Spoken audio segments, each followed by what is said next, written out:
திருவாரூர் தியாகராஜர் கோவில் வந்தீங்கன்னா, அந்த கோவிலோட மேற்கு கோபுரத்துக்கு வாங்க. கண்டிப்பா கமலாம்பிகை சன்னதி பார்த்துட்டு, நீங்க உடனடியா வர வேண்டியது திருவாரூர் அருங்காட்சியகம். இந்த அருங்காட்சியகத்தில எண்ணற்ற சிலைகள் இருக்குங்க. எவ்வளவோ சிலைகள் பார்க்க முடியும். சுந்தரரோட சிலை இருக்கு.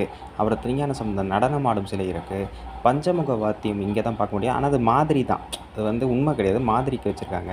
அதுமாரி நன்னிலத்தில கண்டுபிடிக்கப்பட்ட ஒரு ஆளுயர சிலை கொண்ட நடராஜர், அப்புறம் மாணிக்கவாசகர், அப்புறம் கும்பிட நிலையில கூட சண்டிகேஸ்வரர், அந்த திருவாரூர் அருங்காட்சியக வாசல்லே பார்த்தீங்கன்னா, குடவாசல் வட்டம் கண்டிரமாணிக்கத்தில கண்டுபிடிக்கப்பட்ட புத்தர் சிலை இருக்கு. 66வது புத்தர் சிலையாக சொல்லப்படுது.